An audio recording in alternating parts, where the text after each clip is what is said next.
Halo semuanya, apa kabar? Saya harapkan semuanya dalam kondisi sehat ya. Bersama dengan saya, Yakob Utama Chandra, kita akan membahas satu topik di dalam sistem operasi, yaitu thread concept. Seperti pada gambar berikut ini, thread concept sama halnya dengan gambar benang, karena benang adalah dalam bahasa Indonesia dari thread. Nah, konsep ini sama seperti apa yang akan dilakukan oleh sistem operasi, di mana benang yang ada banyak sekali dan kemudian akan diatur oleh sistem operasi untuk menjadi sebuah gambar yang sangat baik, atau yang kita maksud adalah ilustrasi pada proses. Nah, jadi kita di sini akan membahas lebih detail mengenai apa sih yang ada di dalam proses tersebut dan kemudian kita asumsikan sebagai konsep di dalam thread. Oleh karena itu, mari kita perhatikan mengenai thread berikut yang ini akan kita bahas. Nah, thread itu sendiri sebenarnya adalah merupakan sebuah unit dasar dalam penggunaan CPU. Nah, terdiri dari thread ID, program counter, serangkaian register, dan juga stack.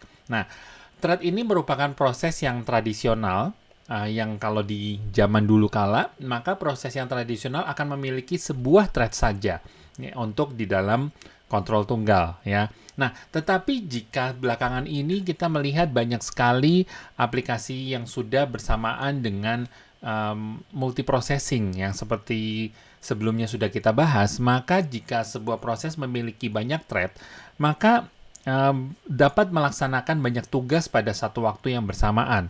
Nah, kita bisa lihat pada gambar berikut ini. Nah, perbedaan thread pada tunggal dan multi-thread adalah terdiri dari berbagai macam thread yang ada. Ya, jadi kayak seperti pada gambar yang tadi sebelumnya, benang yang cuma satu kalau dianyam maka akan menjadi satu gambar saja. Tetapi kali ini sistem operasi ingin menggunakan beberapa benang, ya karena memang kebutuhan dari user saat ini pada penggunaan komputer adalah untuk berbagai macam aplikasi bisa jalan bersamaan. Ya, seperti contohnya penggunaan Microsoft Word bersama dengan Microsoft Excel dan juga bersama dengan kalkulator mungkin. Ya, oleh karena itu maka thread itu akan berjalan bersamaan dengan adanya stack, registers dan juga ada kode, data dan files. Nah, oleh karena itu maka step dari thread itu sendiri ada 4 ya, yaitu ada spawn, di mana spawn adalah merupakan uh, saat kalau proses yang baru dilahirkan, maka dilahirkan itu kita sebut sebagai spawn. Nah, adalah merupakan sebuah thread untuk proses tersebut yang akan diciptakan. Nah, jadi thread itu bisa diciptakan. Nah, sebuah thread dalam sebuah proses bisa dilahirkan oleh thread yang lain. Misalkan thread yang satu, dia akan menghasilkan thread yang lainnya ya dalam proses yang sama sehingga menyediakan sebuah instruksi pointer dan argumen untuk thread yang baru tersebut ya. Nah, thread baru diberikan register konteks dan juga stack space sendiri dan ditempatkan pada ready queue ya. Nah, jadi perlu diingat nih bahasan kita sebelumnya ada mengenai ready, block dan juga kemudian proses, running ya hingga sampai exit gitu ya. Selain itu yang kedua, state dari thread itu sendiri yang kedua adalah block. Apabila sebuah thread harus menunggu sebuah event, ya jadi dalam istilah kondisinya adalah wait, ya maka thread tersebut akan diblok ya, menyimpan user register, program counter dan juga stack pointer. Ya, jadi untuk kita bisa membahas, jadi ingat ya bahwa waktu kita membahas mengenai thread, tentu kita harus bisa mengingat proses-proses yang sebelumnya, yang sudah kita materi yang sebelumnya sudah kita berikan adalah tentang proses 5 stack itu sendiri ya. Blocks itu sendiri ya. Nah, jadi proses blok ini adalah mengeksekusi untuk thread lain yang siap baik dari proses yang sama ataupun bisa dari yang berbeda. Nah, kemudian yang ketiga adalah unblock. Nah, di mana unblock ini adalah jika sebuah event dari thread yang diblok terjadi, maka thread tersebut dipindahkan ke ready ya. Nah, jadi kalau misalkan awalnya kan diblok nih. Nah, kemudian kalau selanjutnya sudah siap nih, maka di unblock dan kemudian akan dipindahkan ke ready untuk dijalankan tentunya di run.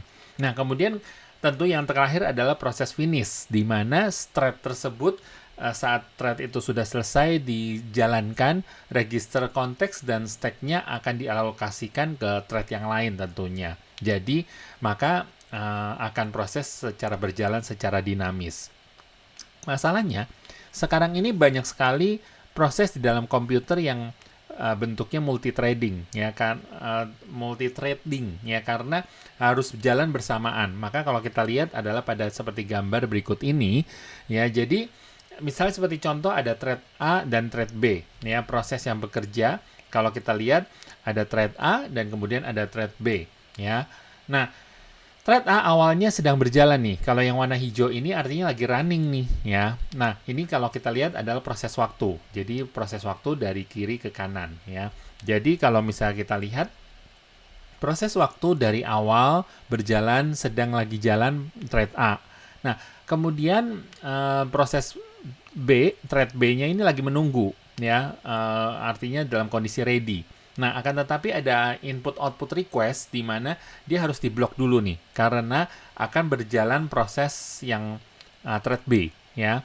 Nah, suatu saat proses thread B berjalan, maka suatu saat bloknya ini sudah melihat bahwa ini akan sebentar lagi selesai nih.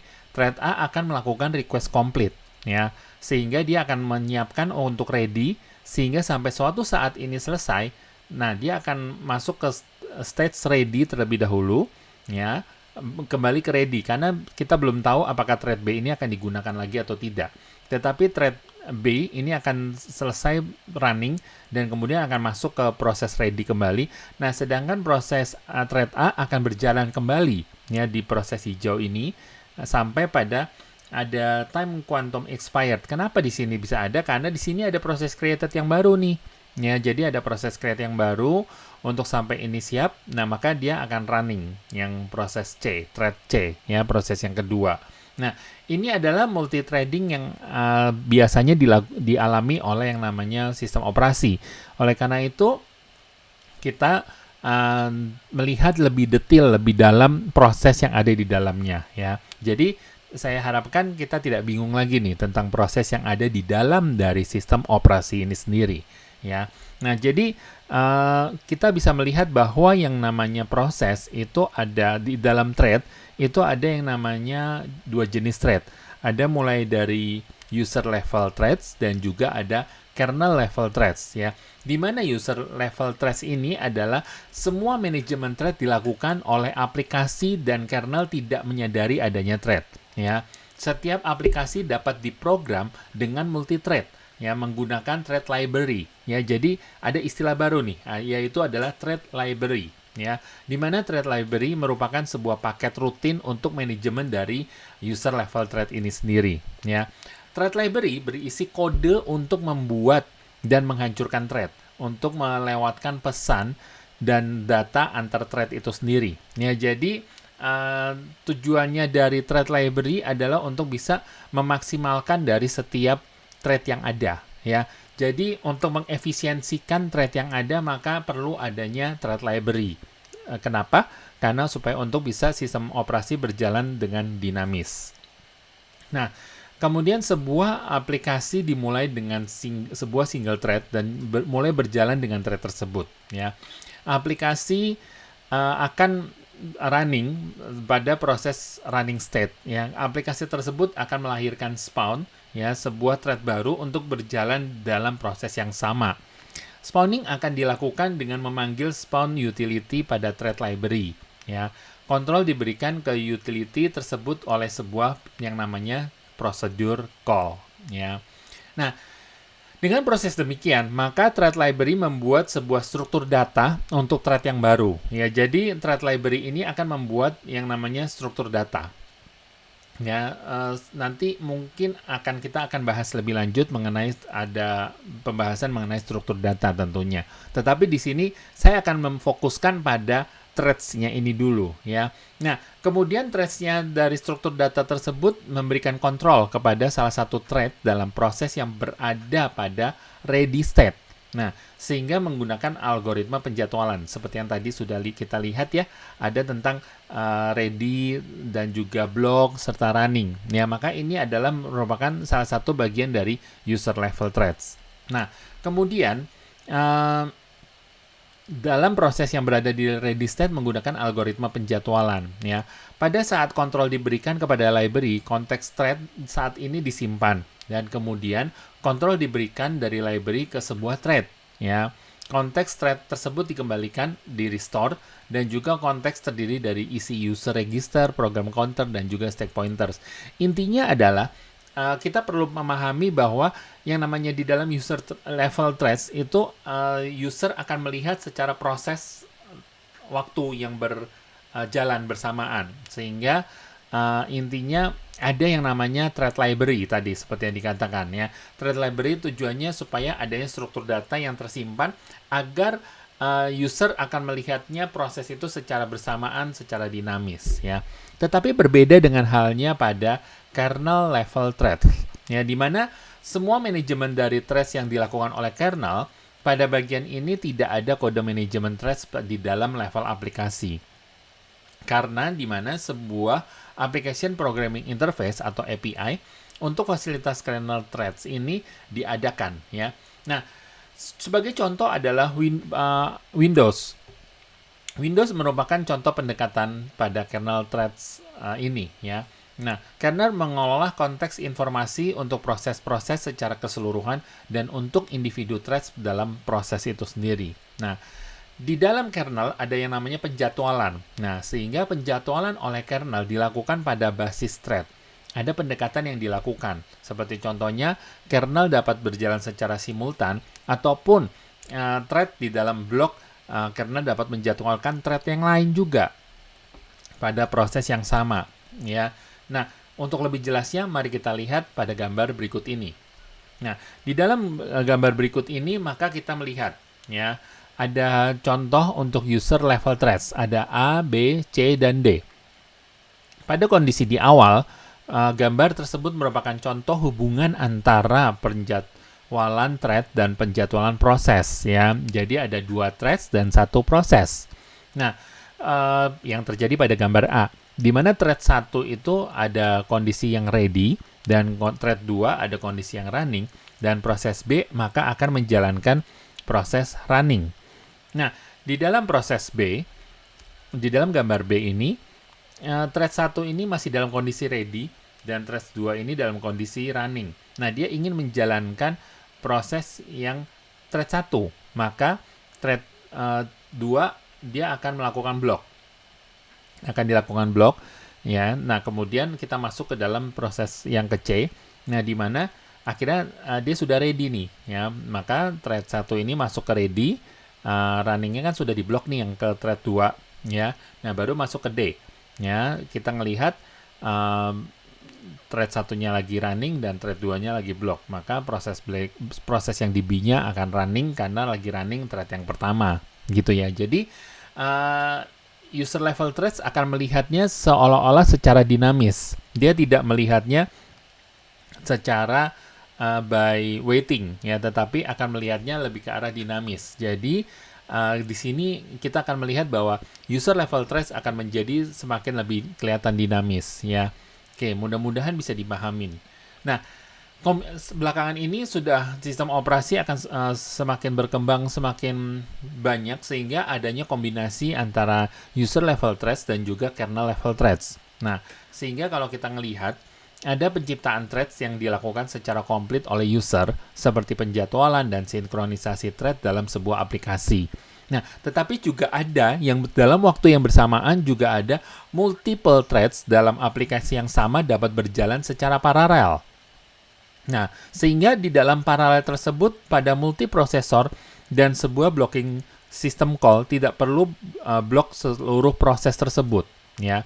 Nah, jadi intinya kita harus memahami bahwa yang namanya user level threads dan juga kernel level threads ini adalah berjalan pada saat kita melihat pada manajemen proses yang ada ya. Saya akan kembali lagi pada gambar ini. Nah, sehingga kalau ini adalah user level threads, tapi di dalam kombinasi maka kernel pun juga ikut masuk ke dalam hal ini ya. Jadi kalau kita lihat ya, bahwa yang tadi pada 2 jenis thread kan user level threads dan kernel level threads. User level threads itu akan dia di sisi user ya, di sisinya kita sebagai user, sedangkan kernel ada di sisi proses ya. Komputer atau sistem operasi berusaha untuk membuat user menjadi nyaman dengan penggunaan sistem operasi, sehingga di user level threads tidak akan terlihat dengan adanya proses perubahan ini ya. Tapi di balik user level threads ini, di dalam kernel sebenarnya melakukan hal-hal seperti ini ya. Jadi thread 1, thread 2 dan juga proses yang sedang berjalan itu menunggu dari sistem operasi yang mengatur ya. Maka tidak heran seperti kalau kita lihat contohnya di dalam komputer, kadang-kadang ada proses yang memakan memori lebih besar, ada memakan memori yang lebih kecil. Kalau kita lihat di sistem Windows ya, contohnya ada proses yang memorinya dia memakan yang lebih besar, tiba-tiba kok memorinya yang lainnya lebih besar juga, yang itu jadi lebih kecil.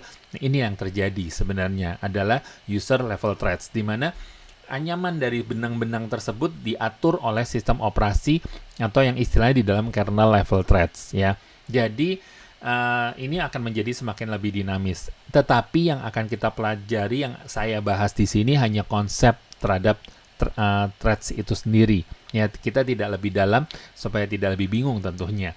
Ya, jadi intinya kita akan bisa melihat bahwa user level threads dan kernel level threads sekarang ini sudah ada kombinasi ya.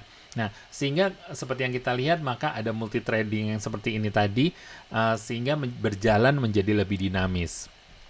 Nah, sebagai penambahan materi saja, maka saya akan memberikan model pada multithreading yang terjadi saat ini. Mulai dari model one-to-one, model many-to-one, dan juga model many-to-many. Ya, di mana model one-to-one adalah model memetakan setiap thread tingkatan penggunaan ke thread kernel. Ia menyediakan lebih banyak concurrency dibandingkan model many-to-one. Ya, keuntungannya sama dengan keuntungan thread kernel. Nah, tetapi kelemahan dari model one-to-one ini adalah setiap pembuatan thread, pengguna memerlukan pembuatan thread kernel juga. Ya, jadi untuk setiap thread yang ada, maka kernelnya juga harus dibuat juga, gitu ya. Tapi efektifnya adalah dia akan menggunakan keuntungan thread kernel yang setiap sendiri-sendiri. Jadi tidak perlu adanya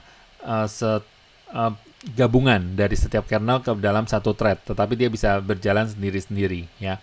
Nah, berbeda dengan nomor yang kedua, di mana model many-to-one adalah memetakan beberapa threads tingkatan pengguna ke sebuah thread tingkatan kernel. Ya, jadi di dalam user thread ini akan masuk ke dalam satu kernel thread saja ya. Nah, di dalam yang namanya hanya satu thread, pengguna dapat mengakses thread kernel pada satu saat ya. Nah, jadi multiple thread ini tidak dapat berjalan secara paralel di dalam multiprosesor karena thread yang digunakan hanya satu. Ya, thread tingkat pengguna yang diimplementasikan pada sistem operasi yang tidak mendukung thread kernel menggunakan model many-to-one. Nah, kemudian yang ketiga adalah kita bahas mengenai model many-to-many. Model ini merupakan memultiplex kompleks pada thread tingkatan pengguna ke thread kernel yang jumlahnya lebih sedikit atau sama dengan tingkatan pengguna thread. Sehingga jumlah thread kernel secara spesifik untuk sebagian aplikasi dapat dijalankan. Ya, seperti contohnya dari user ini, dari user level thread ini dia bisa berjalan di kernel-kernel yang berbeda. Jadi ini bisa menggunakan kernel yang lain, ini bisa menggunakan kernel yang lain gitu ya, sesuai dengan modelnya tentunya ya. Kalau di dalam ada 3 kernel yang bersamaan, tetapi bisa ada 4 nih gitu ya, karena dia bisa tergantung mau menggunakan menjalankan yang mana gitu ya. Nah, sehingga di dalam contohnya seperti one-to-one yang tadi ini ya, menghasilkan concurrency yang lebih, tapi developer harus hati-hati untuk tidak menciptakan terlalu banyak thread di dalam satu aplikasi. Karena kalau satu thread berarti kan satu kernel akan memberatkan komputer itu sendiri ya. Kemudian model many-to-many ini sendiri tidak mengalami kelemahan dari dua model di atas, model sebelumnya ya. Karena developer dapat membuat user thread sebanyak yang diperlukan ya, user threadnya banyak, tetapi kernelnya tergantung pada prosesor yang ada gitu. Nah, jadi sebenarnya yang keuntungan dari thread ini sendiri adalah responsif ya. Pertama, responsif, yaitu aplikasi yang multithreading dapat meningkatkan respons terhadap user. Nah, sebagai contohnya dalam web browser yang multithreading, sebuah thread dapat melayani permintaan user untuk menampilkan video, sementara dapat menampilkan image, menampilkan teks, dan lain sebagainya, sehingga bisa responsif dengan cepat. Nah, kemudian yang kedua, keuntungan dari thread itu adalah berbagi sumber daya. Nah, thread berbagi memori dan sumber daya dengan thread yang lain yang dimiliki oleh proses yang sama.